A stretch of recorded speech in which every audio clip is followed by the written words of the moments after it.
Justice Yashwant Verma के खिलाफ संसद में अब महाभियोग की कार्रवाई लंबित है और इस कार्रवाई के दौरान दोनों सदनों में अगर प्रक्रिया को सही तरीके से नहीं निभाया जाता, यानी कि नोटिस ऑफ मोशन के मूव होने से लेकर के उसके एडमिट होने तक क्या प्रक्रिया है, इस पर हम बातचीत करेंगे संविधानविद और सुप्रीम कोर्ट के एडवोकेट ज्ञानंद सिंह साहब से।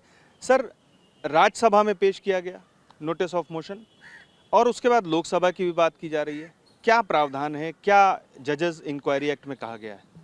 जजेस इंक्वायरी एक्ट के तहत नोटिस ऑफ मोशन जो है या तो राज्यसभा या लोकसभा या दोनों में मूव हो सकता है एक ही दिन में। एक ही दिन में।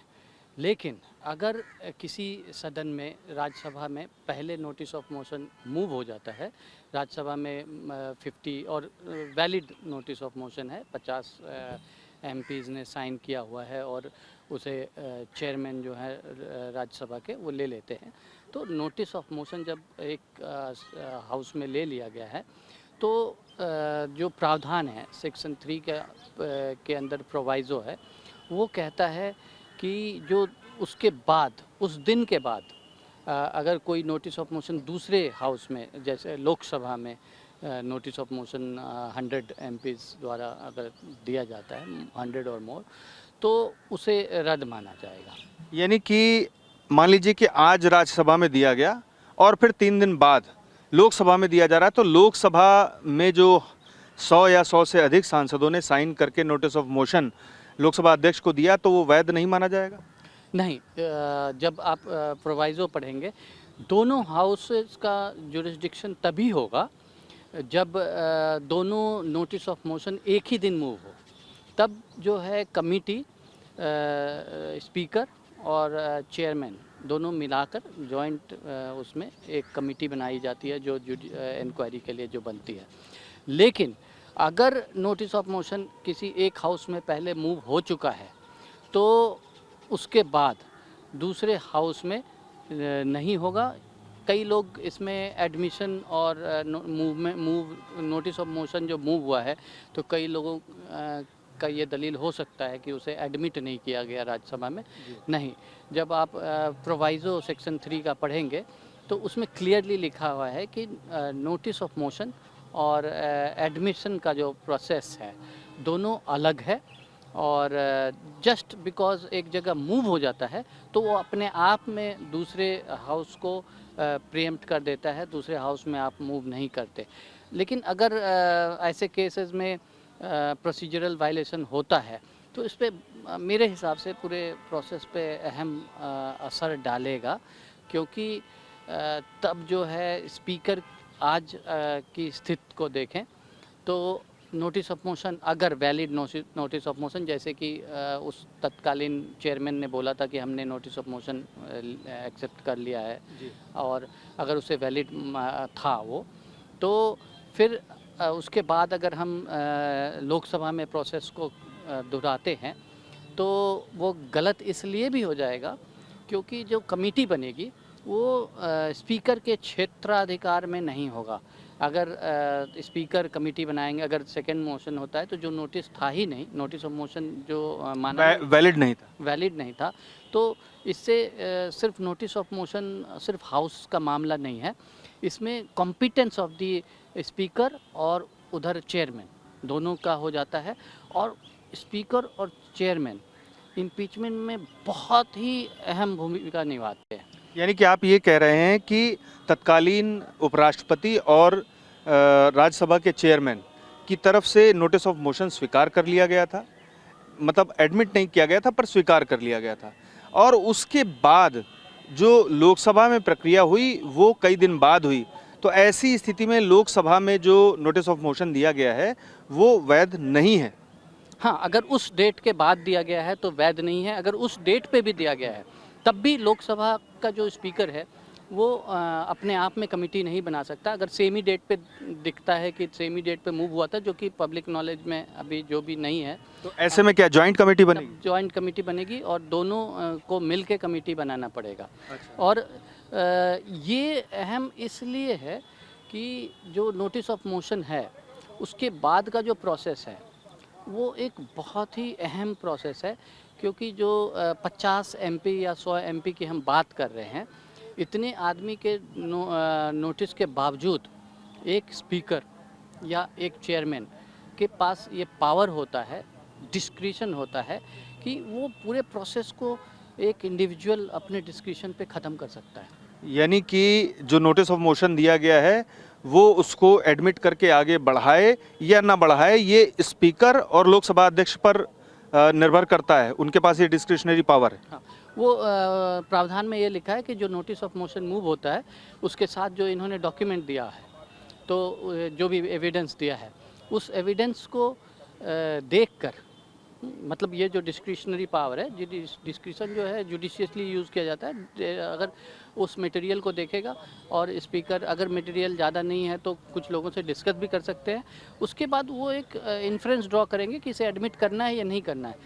तो ये जो डिस्क्रिशन है अहम है, क्योंकि सारे एक इंडिविजुअल पे जी। एक पावर दिया गया है कि वो जुडिशियसली डिसाइड करे कि नोटिस ऑफ मोशन एडमिट होगा या नहीं होगा। अगर एडमिट होता है तभी कमेटी बनती है, और अगर वो एडमिट नहीं करते हैं, इरेस्पेक्टिव ऑफ 100 पीपल और 50 एमपी जो राज्यसभा में, इरेस्पेक्टिव ऑफ दैट, तो वो वहीं पे जो प्रोसेस है रिमूवल ऑफ जज का वहीं पे एंड कर जाता है। तो इसीलिए ये जो प्रक्रिया है इसीलिए इम्पॉर्टेंट है, क्योंकि अगर आप राज्यसभा के नोटिस ऑफ मोशन को दरकिनार करते हैं तो आपने स्पीकर के ऊपर पावर दे दिया। कल को जो मैं अगर बोलूं कि जिसके ऊपर नोटिस ऑफ मोशन रिमूवल का दिया जा रहा है वो इसे आर्बिट्रेरी बोल सकता है, क्योंकि जो डिसीजन चेयरमैन के द्वारा होना चाहिए वो आपने स्पीकर के द्वारा करवा दिया। यानी कि इसको न्यायिक चुनौती भी दी जा सकती है, अगर जो प्रोसेस सही तरीके से नहीं फॉलो किया गया महाभियोग का संसद में, तो जस्टिस यशवंत वर्मा एक बार सुप्रीम कोर्ट का दरवाजा फिर से खटखटा सकते हैं। देखिए वो जो इस पे एक थोड़ा सवाल है, एक मतलब इशू है कि उसके बाद ये पूरी प्रक्रिया हो जाएगी, उसके बाद ही ये आ सकते हैं। इसके पीछे एक बीच में नहीं आ सकते। इसके एक जजमेंट है सरोजनी रामास्वामी का, जो कि जस्टिस रामास्वामी का जो इम्पीचमेंट मोशन हो रहा था उस समय जो कमेटी ने रिपोर्ट दी थी, तो वो उन्होंने सुप्रीम कोर्ट मूव किया था कि उन्हें रिपोर्ट की कॉपी चाहिए थी, क्योंकि उसे वो सुप्रीम कोर्ट में चैलेंज करना चाहती थी। सुप्रीम कोर्ट या जहाँ भी हाई कोर्ट में भी जा सकती थी, तो उसे चैलेंज करना था। तो सुप्रीम कोर्ट ने उस समय व्यवस्था दी थी कि जब प्रोसेस शुरू हो गया, इंक्वायरी कमेटी की रिपोर्ट आ गई, तो आपको जो भी जवाब देना है वो वहाँ देंगे, सदन में देंगे, और अपनी डिफेंस वहाँ रख सकते हैं। अभी इस स्टेज पे आप सुप्रीम कोर्ट में नहीं चैलेंज कर सकते। यानी कि अगर जस्टिस यशवंत वर्मा को ये लगता है कि प्रक्रिया सही तरीके से नहीं निभाई जा रही है, तो वो संसद में अभी अपना पक्ष रख सकते हैं, लेकिन अगर पूरी प्रक्रिया निभा दी जाती है और उनको हटा दिया जाता है पद से, तो ऐसी स्थिति में दोबारा फिर सुप्रीम कोर्ट उनके आने का क्या निहितार्थ रह जाएगा? बहुत निहितार्थ रह जाएगा, क्योंकि देखिए ये अपने आप में जो प्रोसेस है वो जब एक बार हो चुका होगा, आज इसे अगर सुधार लेते हैं तब तो जस्टिस वर्मा का जो रिमूवल है वो कॉन्स्टिट्यूशनल होगा सब तरह से। लेकिन अगर पूरी प्रोसेस के बाद अगर वो चैलेंज करते हैं और सुप्रीम कोर्ट पाता है कि इन प्रोसीजरल वायलेशन से पूरी प्रोसेस विसिएट हो गई है, तब तो जो फिर से आप वो प्रोसेस वापस नहीं जा सकते। जो घड़ी की सुई है वो आगे बढ़ चुकी होगी और पूरी प्रोसेस विसिएट हो जाएगा और जस्टिस वर्मा का रिमूवल रद्द हो जाएगा। एक अहम मसला इस मामले में सुप्रीम कोर्ट में भी आया। जस्टिस यशवंत वर्मा ने सुप्रीम कोर्ट में भी याचिका दाखिल की और कल उस पर सुप्रीम कोर्ट ने अपना फैसला भी सुरक्षित कर लिया। सुप्रीम कोर्ट का एक ऑब्जर्वेशन है जिसमें ये कहा गया कि सीजीआई कोई डाकघर नहीं है, वो राष्ट्रहित में प्रधानमंत्री और राष्ट्रपति को महाभियोग की सिफारिश कर सकते हैं। तो इस पर क्या कहेंगे आप? क्या लीगल फाउंडेशन सीजीआई के साथ हैं या फिर पूरी तरह से ओपन रखा गया है इस स्थान को? देखिए इस पे सुप्रीम कोर्ट ने सुरक्षित रखा है अपना फैसला, तो उस पर मैं कुछ नहीं बोलूँगा। बट इस पे कानून जो है सुप्रीम कोर्ट ने पहले ही तय कर रखा है ये कि जैसे जजेज इंक्वायरी एक्ट के तहत जो कमेटी बन के रिपोर्ट देती है उसको आप चैलेंज नहीं कर सकते बिफोर द इंटायर प्रोसेस जो होता है नहीं होता है। लेकिन सुप्रीम कोर्ट ने ये व्यवस्था दे रखी है कि इन हाउस प्रोसीजर में जो रिपोर्ट आएगा, हाँ, उसको आप प्रिंसिपल्स ऑफ नेचुरल जस्टिस और अदर ग्राउंड्स पे चैलेंज कर सकते हैं। तो वो उन्होंने अपना जो उनका अधिकार था उन्होंने इसका इस्तेमाल किया और उस पे सुप्रीम कोर्ट को फैसला लेना है। लेकिन साथ साथ अब अगर इसकी चूँकि ये पब्लिक इसकी रिपोर्टिंग हुई है हियरिंग की, तो इसलिए कुछ बिंदुओं पे मुझे लगता है कि ये बोला जा सकता है। ये बोलना सही होगा क्योंकि साथ साथ ये भी जजमेंट सुप्रीम कोर्ट ने दे रखा है कि जब इन हाउस प्रोसीजर होगा तो वो एक गुप्त रूप से होता है, कॉन्फिडेंशियल होगा और किसी भी थर्ड पार्टी को उसके इन्फॉर्मेशन नहीं शेयर की जाती है। बिल्कुल यही जो दलील थी, कपिल सिब्बल बार बार यही दलील दे रहे थे कि आपने सब कुछ सार्वजनिक कर दिया और जो कमेटी थी वो पूर्वाग्रह से ग्रसित हो गई कि हाँ जस्टिस यशवंत वर्मा के खिलाफ ये सारी चीज़ें हैं। तो यही उनका बार बार दलील थी। हालांकि कोर्ट ने इस बारे में बहुत ज़्यादा कोई सहमति नहीं जताई, हालांकि इस बात पर कोर्ट कहीं ना कहीं सहमत थी। तो मेरा ये मानना है कि जस्टिस वर्मा के खिलाफ जो इन हाउस कमेटी ने इंक्वायरी किया और जिस सर्कमस्टांसेस में किया, पब्लिक ओपिनियन जिस समय उनके खिलाफ था, तो उनकी इंक्वायरी प्रिजुडिस हुई है।